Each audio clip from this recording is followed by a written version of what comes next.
في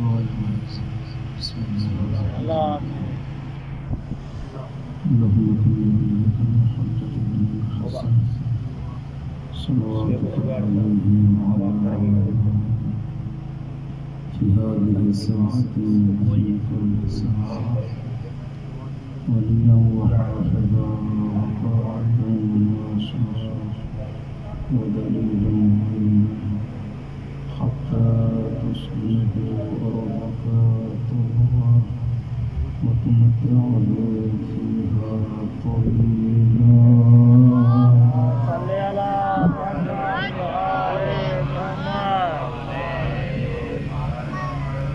أعوذ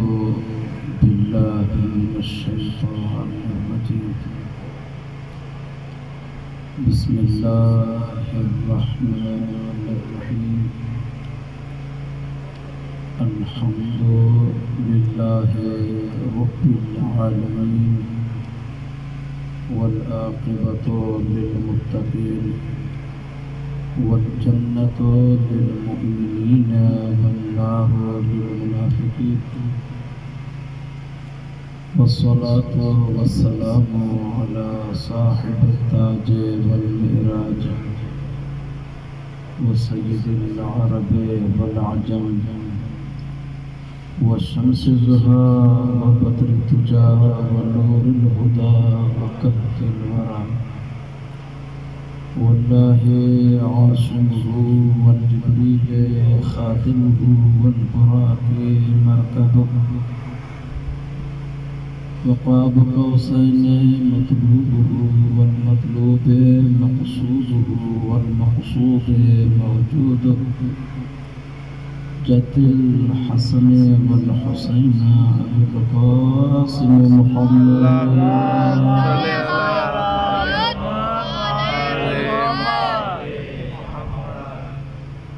وعلى آله الطيبين الطاهرين المعصومين. أما بعد فقد قال الله تبارك وتعالى في كلامه المجيد والفرقانه الحميد وقوله الحق وهو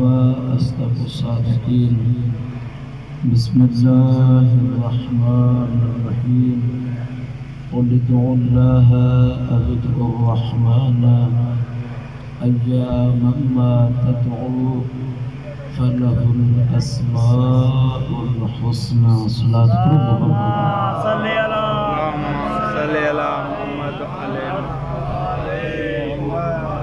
सबका मेरा दुआ है खालिक अकबर तहां असां सभिनीनि जो हिन पाक ज़िक्र में शरीक थियण पंहिंजी बारगाह में क़बूल फरमाए। दुनिया जे जंहिं कुंड कुड़छ में जंहिं महल मकान ते ज़मीन जे जंहिं कोने ते ज़िक्र शहज़ादा अली असगर थी रहियो आहे। करीम रब उन्हनि जी हिफ़ाज़त बाबुल हवाज सां मंसूब आहे इमरान अली असगर जो लक़ब आहे बाबुल हवाज। हाजितनि जे रवा थियण जो दरवाज़ो मुंहिंजा अल्लाह हिन राति जे सदक़े में हिन शहीद जे सदक़े में जंहिंजूं झोलियूं आबाद फरमाए। बिलख़ुसूस जंहिंखे नरीना औलाद कान्हे मुंहिंजा करीम रब उन्हनि खे नरीना औलाद या अल्लाह जंहिंजो आंगण रहमत खां मायूस आहे मुंहिंजा अल्लाह उन्हनि खे न्याणी अता फरमाए। मुंहिंजा अल्लाह जेके परेशान हाल आहिनि उन्हनि जूं परेशानियूं दूर फरमाए। या अल्लाह जेके हज कंद आहिनि उन्हनि जूं हज तूं रवा फरमाए। मुंहिंजा अल्लाह हिन ज़िक्र जे हक़ीक़ी वारिस क़ाइम आले मोहम्मद ज़ुहूर में जल्दी अता फरमाए। दुआ जी क़बूलियत लाइ सलात पढ़ो मोहम्मद आले मोहम्मद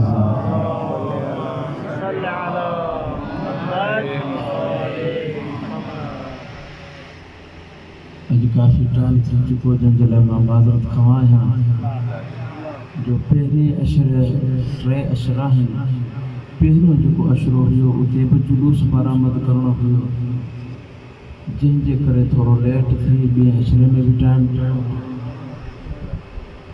इंशाअल्लाह ही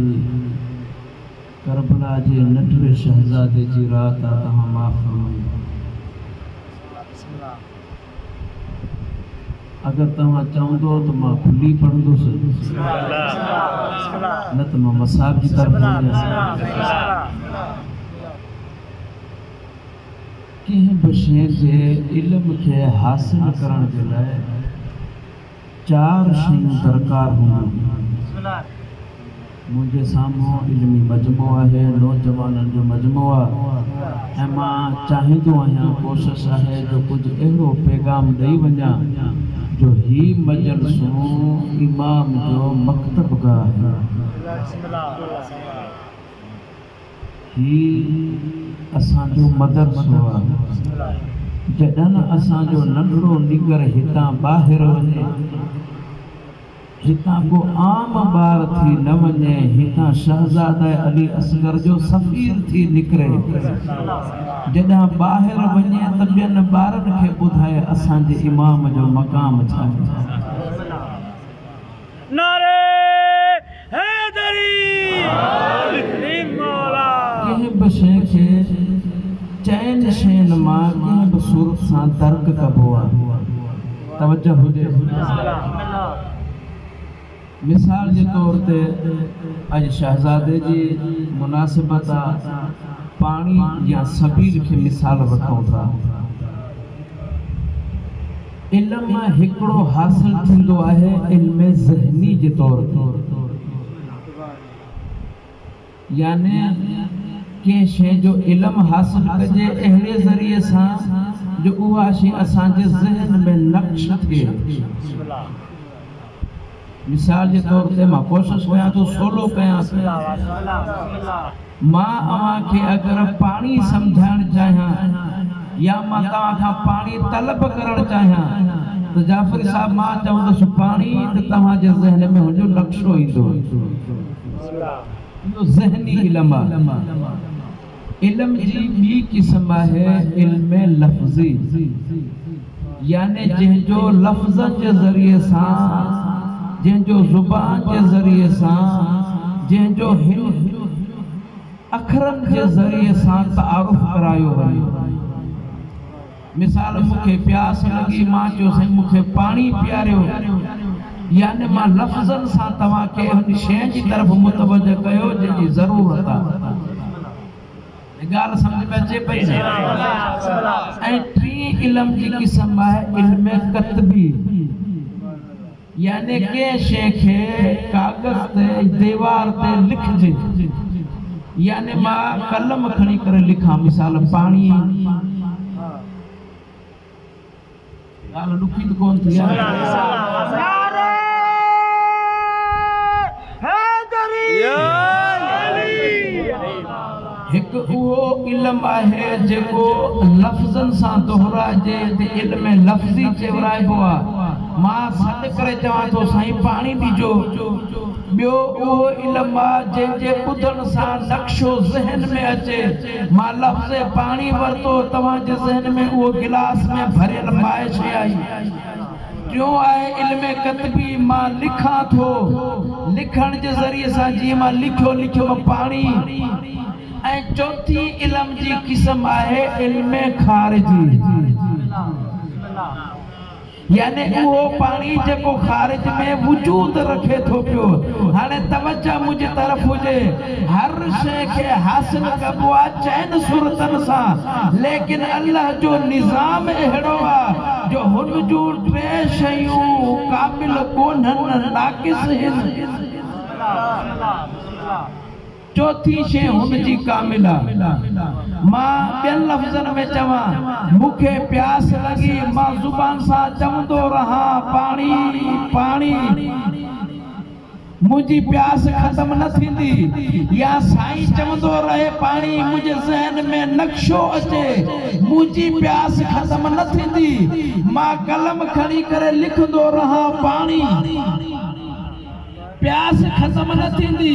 प्यास खत्म थींदी इल्म खारजी जे ज़रिए सां जॾहिं उहो गिलास भरजी अचे मां उहो पियां सही पैगाम पहुतो आहे न जेके पोयां दोस्त वेठा आहियो पैगाम पहुची वियो आहे न इल्म खे हासिल कबो आहे चइनि शयुनि सां हाणे मां सदक वञा हसनैन करीमैन जे बाबा जी अज़मत मंझां मां सदक वञा ज़हरा जे शोहर जे शान मंझां मां सदक वञा फातिह ख़ैबर जी अज़मत मंझां मां सदक वञा हैदर करार जे कमालात मंझां अल्लाह ताला अहिड़ो इमाम ॾिनो आहे जेके जे इल्म में ॾिसंदो तव्हां खे इबादत नज़र ईंदी अगर अली जो ज़िक्र तव्हां ज़ुबान सां कयो त नबियन जे सरदार नबी फरमायो अज़िक्रो अली इबादत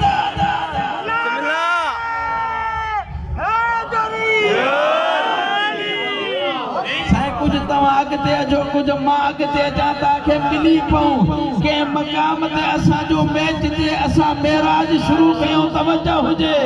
ही 4 इल्म हिन तव्हां जे बशे में विदोसीं पाणी खे छॾियो माइक वठो माइक अगर खारिज में हूंदी त आवाज़ खे कैच कंदी पन्ने ते लिखियल माइक जी कहिड़ी हैसियत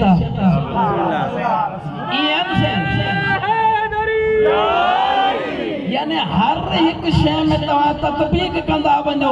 जेका शय खारिज में वजूद रखे थी उन जी अज़मत भी आहे उन जो फ़ाइदो भी आहे लेकिन ही वाहिद ज़ात आहे मुंहिंजे इमाम जी तव्हां जंहिं बि पहलू सां ॾिसोसि अगर इल्म लफ़्ज़ी खे तव्हां बयान कयो अज़िक्रो अली इबादत अली जो ज़िक्र इबादत आहे इल्म ज़हनी सां तव्हां तसव्वुर कयो त नबियन जे सरदार नबी फरमायो ज़य्यनू मजालिसकुम ज़िक्र अली इब्न अबी तालिब अली जे ज़िक्र सां महफ़िलन खे ज़ीनत ॾियो तेजी माना जेको बयान करे उहो बि सवाब आहे को अली मुथे उहो बि सवाब अली हक अली हक अली हक अली हक अली हक अली हक अली हक अली हक अली हक अली हक अली हक अली हक या मां समझा पियो त मां समझाइण में कामयाब थी वियो आहियां साईं बस सूरतूं तव्हांजे साम्हूं मां रखियूं हिकु इल्म लफ़्ज़ी ॿियो इल्म ज़हनी इहो तव्हांजे ज़हन में अची वियो हाणे वधूं था इल्म कतबी जी सूरत में नबियन जो सरदार नबी आहे सहाबा जे मजमे में वेठो आहे मुस्तफ़ा ईअं चिमके पियो जीअं सितारनि जी झुरमट में नूर चिमकंदो आहे जीअं चंड चिमकंदो आहे मुस्तफ़ा नबी सहाबा खे चए थो तवजो मुंहिंजी तरफ़ हुजे जेको बि शख़्स मुंहिंजे भाउ अली जी फज़ीलत खे कंहिं किताब ते लिखंदो कंहिं शइ में महफूज़ कंदो जेसी ताईं उहा शइ मौजूद हूंदी जेसी ताईं उहो वर्को हूंदो जेसी ताईं उहा सियाही हूंदी अल्लाह ताला ऐसी ताईं फ़रिश्ते खे हुक्म कंदो हिन जे नामा अमाल में नेकियूं लिखंदा वञो गुनाह मिटाईंदा वञो हैदर हैदर हैदर हैदर हैदर हैदर हैदर हैदर हैदर हैदर हैदर हैदर हैदर हैदर हैदर तव्हां हक़ अदा कयो आहे ॿुधण जो टे इल्म जूं क़िस्मूं थी वियूं साईं तवजो हुजे जेके अहल इल्म आहियो हिकु आहे इल्म लफ़्ज़ी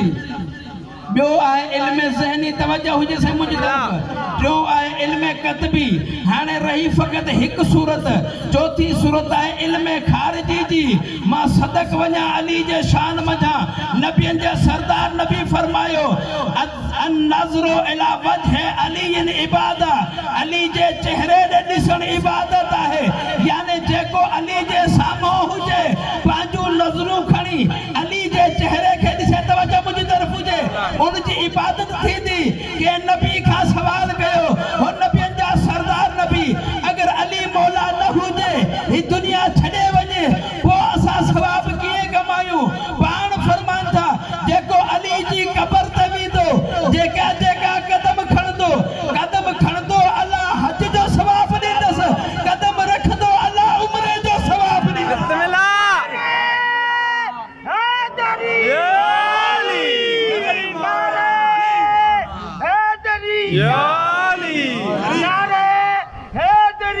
या अली नारे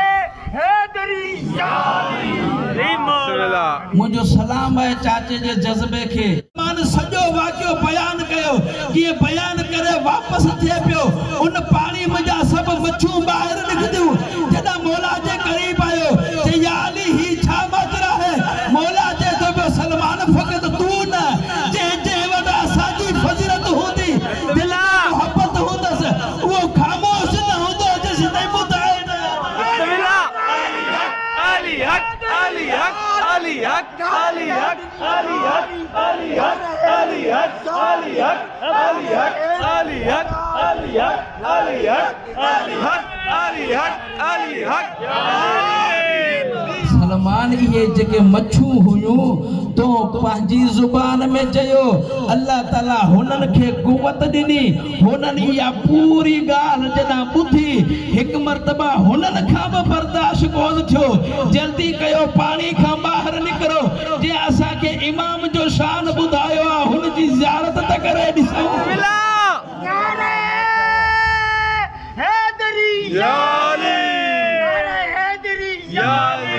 नारे हैदरी या अली नारे हैदरी या अली अरे मौला अली इन अजमत खे चइबो आहे अली इन कमाल खे चइबो आहे अली इन शान खे चइबो आहे तवज्जो हुजे मां पहिरां जेको जुमलो चयो हुन खे थोरो मां तकरार कयां थो पियो ही मजलसो असांजो मकतब आहे ही मजलसो असांजो मदरसो आहे असांखे हितां हुर ठाहिणा आहिनि हुर कीअं ठहंदा मां अर्ज़ कयां पहिरां ॾिसो त अली जी शान छा आहे बिस्मिल्लाह थोरो मुसा तबियत मिलाइजो ताकि मां मौला जो शान ब बुधाया मौला जो कमाल ब बुधाया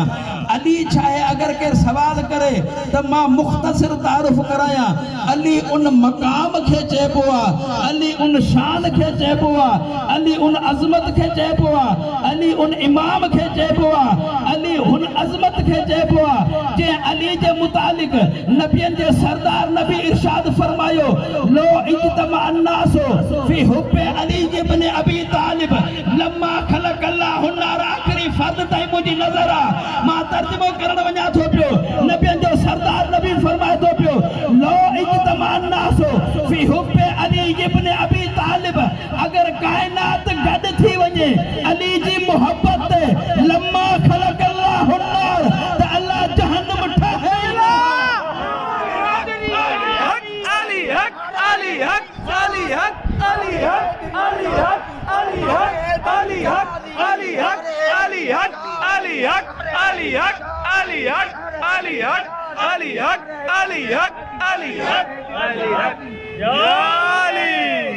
अली के चइबो आहे अचो त मां तव्हांखे अमीरुल मोमिनीन जी ज़ात ॿुधायां उहो बि नबी जे फरमान मां ॿुधायां अली कंहिंखे चइबो आहे थोरो नज़र कयो था पिया अली उन ज़ात खे चइबो आहे अली उन कमाल खे चइबो आहे अली उन अज़मत खे चइबो आहे जेका ज़ात अगरि बिस्तरे ते अचे जेॾां बिस्तरे ते सुम्हे हुजे आरामी करे सुकून जी निंड लेकिन अल्लाह ताला खे अली जी इहा निंड एॾी त क़बूल थिए जो अल्लाह ताला जिब्रील के जमीन ते नाज़िल करे कुरान जी आयत गड देई करे मोकले जिब्रील तिलावत करे व मिन अन्नास मन यशरी नफ्सहु तेगा मरज़ातिल्लाह वल्लाहु रऊफुम बिल इबाद ही उहा ज़ात थो जेका पांजी जान असा के दे दिया रब जी मर्जी के खरीद कंदी आ तेजी माना जेको रब के राजी करे पहिरियां अली के राजी करे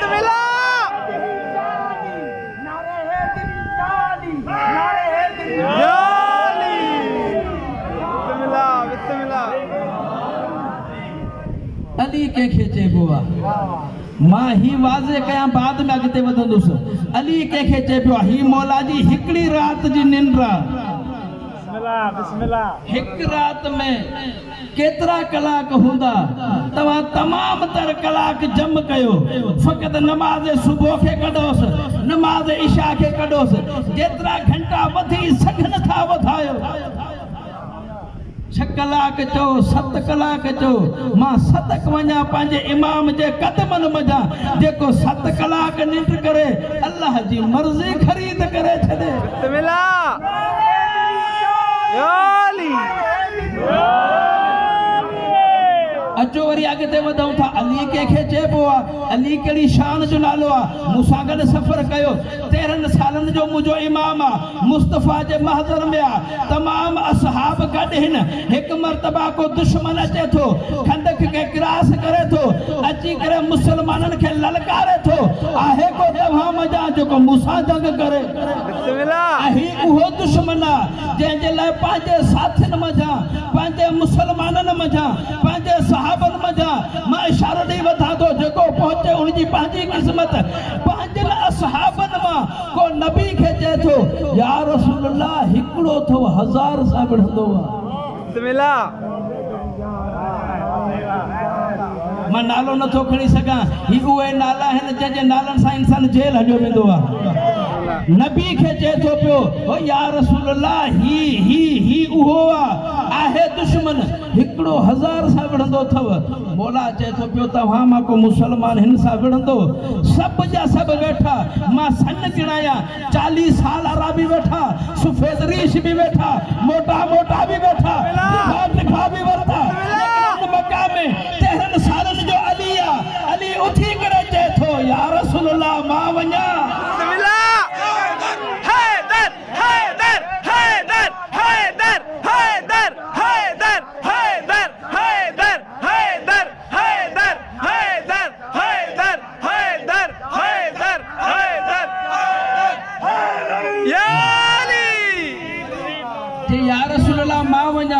मुस्तफ़ा चयो अली तो वेही रह।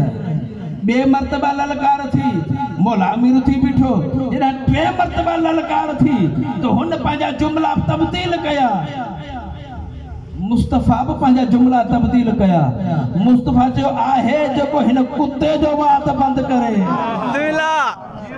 यानी तंहिंजी माना जेको नबी जे खिलाफ ॻाल्हाए, जेको नबी जे साम्हूं ॻाल्हाए, पोइ चाहे उहो सॼणनि मज़ा हुजे या दुश्मननि मज़ा हुजे, जेको नबी ते इल्ज़ाम हणे, पोइ जेको बि इल्ज़ाम हणे, जंहिं टाइम ते इल्ज़ाम हणे, जहिड़ा बि जुमला इस्तेमाल करे, मां चई कोन थो सघां मां पाबंद आहियां, कहिड़ा बि जुमला इस्तेमाल करे,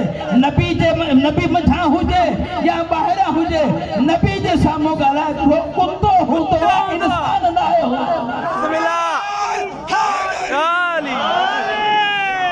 मां मथा हलंदुसि, मां पाबंद आहियां। जॾहिं हुन ये जुमला चया, मौला अमीर उथी बीठो। 13 सालनि जो मुंहिंजो इमाम तवज्जो हुजे, 13 सालनि जो हेतिरे करार। जॾहिं मथे उथिया, मुस्तफ़ा सॾु कयो। मुस्तफ़ा पंहिंजी दस्तार लाथी अली जे सर ते रखी। मुस्तफ़ा पंहिंजी तलवार खई अली जे हथ में ॾिनई। मुस्तफ़ा पंहिंजी दस्तार अली जे सर ते रखी करे काइनात खे ॿुधायो अगर नबी जी दस्तार को पाए सके तो वो अली पाए सके। अली हक अली हक अली हक अली हक अली हक अली हक अली हक अली हक अली हक अली हक। तवज्जो हुजे, मां जे नुक्ते ते वठी आयो आहियां। अमीरुल मोमिनीन साईं हिकु रात अगर आराम करे, अल्लाह ताला के एतरी पसंद हुजे जो अल्लाह ताला रब हुजण जे बावजूद, हू खालिक हुजण जे बावजूद, हू राज़िक हुजण जे बावजूद, हू गफ़ार हुजण जे बावजूद, हू कहार हुजण जे बावजूद, हू रज़ाक हुजण जे बावजूद पंहिंजूं टोटल मर्ज़ियूं अली मौला जी तरफ़ हवाले करे। हिकु रात जी निंड जॾहिं मौला हिन मक़ाम ते पंहिंजी हिकु ज़रब हलाए हुन खे फिनार करे, अल्लाह ताला फरमाए हे मुंहिंजा मुस्तफ़ा हबीब हिन अली खे थोरो सर्टिफिकेट ॾे। नबी फरमायो या अली ही जुमलो मां तव्हां ते पहुचाए न आहियां सघियो। थोरो मां इंतज़ार करायां थो, मां इहो जुमलो वरी रिपीट कयां थो। अल्लाह ताला आदम नबी खे ठाहियो, अल्लाह ताला ईसा नबी खे ठाहियो, अल्लाह ताला मूसा नबी खे ठाहियो, करीम रब इब्राहिम खे ठाहियो, इसहाक खे ठाहियो, यूनुस खे ठाहियो, तमाम अंबिया खे अल्लाह ताला ठाहियो। 1,24,000 नबी गुज़रिया। उन्हनि में नबी जो सरदार नबी भी हुयो। तवज्जो मुंहिंजी तरफ़ हुजे, मां हिकु जुमले ॾे वठी थो वञा जेको मां सम्झाए न आहियां सॼो। 1,24,000 अंबिया साईं, उन्हनि जा जानशीन भी हुया। कंहिंजो हिकिड़ो वसी कंहिंजा ॿ वसी तव्हां उहो बि मिलायो अल्लाह ताला हबीब ख़ुदा खे 12 वसी ॾिना आहिनि तवज्जो हुजे ज़हन खोले ॿुधजो तव्हां उन्हनि खे बि मिलायो हाणे आदम खां वठी करे क़यामत ताईं तव्हां तमाम जा तमाम इंसान जम कयो तमाम अंबिया जम कयो तमाम औलिया जम कयो तवज्जो मुंहिंजी तरफ़ हुजे तमाम औलिया जम कयो तमाम ओसिया मिलायो तमाम खुलफा मिलायो तमाम असहाब मिलायो यार छा ॿुधंदो तव्हां सब्रनि खे जम कयो सब्रनि जी इबादत खे जम कयो हाने हबीब खुदा दे अचो नबियन जो सरदार नबी फरमातो पियो ज़रबत अलीन फी यौमिल खंदक अफदल मिन इबादत सकरन ही सब जा सब हिन तरफ अली हिन तरफ फकत हिक ज़रब सबनन का बिस्मिल्लाह हैदर हैदर हैदर हैदर हैदर हैदर हैदर हैदर हैदर हैदर अल्लाह ताला कुरान में फरमायो अल्हम्दुलिल्लाह रब्बिल आलमीन तमाम तर तारीफूं उन अल्लाह जे लाइ हिन जेको आलमीन जो रब यानी तंहिंजी माना मां तव्हांखे अञा सम्झाइण जी कोशिश कयां थो तंहिंजी माना जंहिं शइ जे मथां हुन जी रबूबियत सिद्क करे थी वो चाहे वो इंसानन मजा हुजे चाहे वो फरिश्तन मजा हुजे चाहे वो अंबिया मजा हुजे चाहे चरंदन मजा हुजे चाहे दरिंदन मजा हुजे चाहे पानी जी मखलूक हुजे चाहे ही सरसब्ज बूटा हुजे जेके भी अल्लाह जी इबादत कन था पिया जे मथा अल्लाह जी खालकियत सिद्ध कजे थी मुस्तफा फरमाए थो पियो सभिननि जी इबादत हिक पासे अली जी पूरी जिंदगी न अली जा 10 साल न अली जा 5 साल न अली जो साल न अली जो 1 महीनो न अली जो हफ्तो न अली जी 1